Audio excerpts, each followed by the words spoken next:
Assalamualaikum warahmatullahi wabarakatuh. Perkenalkan, nama saya Lilis Muhliso. Saya dari kelas 6B. Di sini saya akan menjawab pertanyaan tugas individu 5. Pertanyaan yang pertama, uraikan komponen inovasi kurikulum berbasis terpadu yang saling berkaitan. Nah, jawabannya yaitu subsistem masukan siswa, subsistem masukan metode dan metode, subsistem masukan masyarakat, subsistem produk lulusan yang terkait komponen evaluasi, dan umpan balik. Nah, yang kedua yaitu jelaskan prinsip-prinsip yang menjadi dasar pengembangan inovasi kurikulum berbasis keterpaduan. Nah, prinsip-prinsip pengembangan inovasi berbasis keterpaduan yaitu tujuan sumber unit, kriteria penyusunan rencana umum, organisasi dan isi rencana umum. Bagaimana karakteristik kurikulum berbasis keterpaduan?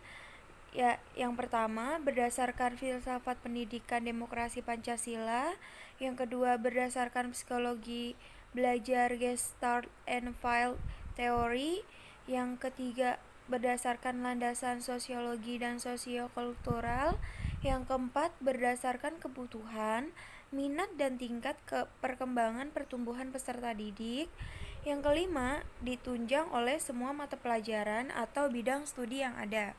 Yang keenam, sistem penyampaiannya dengan menggunakan sistem pengajaran unit, yakni unit pengalaman dan mata pelajaran. Yang ketujuh, peran guru sama aktifnya dengan peran peserta didik. Bahkan peran siswa lebih menonjol dan guru cenderung berperan sebagai pembimbing atau fasilitator. Nah, jelaskan KTSP sebagai bentuk inovasi dalam kurikulum. Kurikulum tingkat satuan pendidikan atau KTSP adalah sebuah kurikulum operasional pendidikan yang disusun dan dilaksanakan di masing-masing satuan pendidikan. KTSP secara yuridis diamanatkan oleh Undang-Undang Nomor 20 Tahun 2003 tentang Sistem Pendidikan Nasional dan Peraturan Pemerintah Republik Indonesia Nomor 19 Tahun 2005 tentang Standar Nasional Pendidikan. Apa yang dimaksud dengan KTSP? KTSP adalah kurikulum operasional yang disusun oleh dan dilaksanakan di masing-masing kesatuan pendidikan. KTSP terdiri dari tujuan pendidikan tingkat satuan pendidikan, struktur muatan kurikulum tingkat satuan pendidikan, kalender pendidikan, dan silabus. Bagaimana landasan dan prinsip-prinsip KTSP? KTSP dilandasi oleh undang-undang dan peraturan pemerintah sebagai berikut. Yang pertama, Undang-Undang Nomor 20 Tahun 2003 tentang Sistem Pendidikan Nasional. Yang kedua, Peraturan Pemerintah Nomor 19 Tahun 2005 tentang Standar Nasional Pendidikan. Yang ketiga, Permendiknas Nomor 22 Tahun 2006 tentang Standar Isi. Yang keempat, Permendiknas Nomor 23 Tahun 2006 tentang Standar Kompetensi Lulusan. Yang kelima, Permendiknas Nomor 24 Tahun 2006 tentang pelaksanaan Permendiknas Nomor 22 dan 23. Pusat Penataran Guru Teknologi Bandung 2006.1. Permendiknas Nomor 6 Tahun 2007 tentang perubahan Permendiknas RI Nomor 24 Tahun 2006. Nomor 7 Permendiknas Nomor 41 Tahun 2007 tentang standar proses. Yang ke-8 Permendiknas Nomor 20 Tahun 2007 tentang standar penilaian pendidikan. Nah, prinsip KTSP itu sendiri yang pertama berpusat pada potensi perkembangan serta kebutuhan peserta didik dan lingkungannya. Yang kedua, beragam dan terpadu. Yang ketiga, tanggap terhadap pengembangan ilmu pengetahuan, teknologi, dan seni. Yang keempat, relevan dengan kebutuhan. Yang kelima, menyeluruh dan berkesinambungan. Yang ketujuh, belajar sepanjang hayat. Dan yang kedelapan, seimbang antara kepentingan global, nasional, maupun lokal. Apa saja sih komponen-komponen dari KTSP? Komponen-komponen dari KTSP yaitu yang pertama, tujuan pendidikan tingkat satuan pendidikan. Yang kedua, tujuan dan muatan KTSP. Yang ketiga, kalender pendidikan. Dan yang keempat, silabus dan RPP. Bagaimana pengembangan KTSP?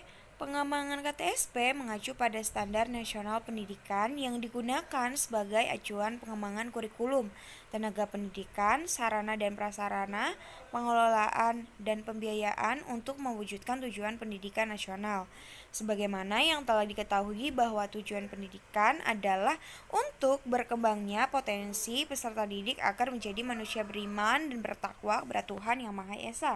Agar menjadi manusia beriman yang pada Tuhan Maha Esa, berakhlak mulia, sehat, berilmu, cakap, kreatif, mandiri, dan menjadi warga negara yang demokratis serta penuh tanggung jawab.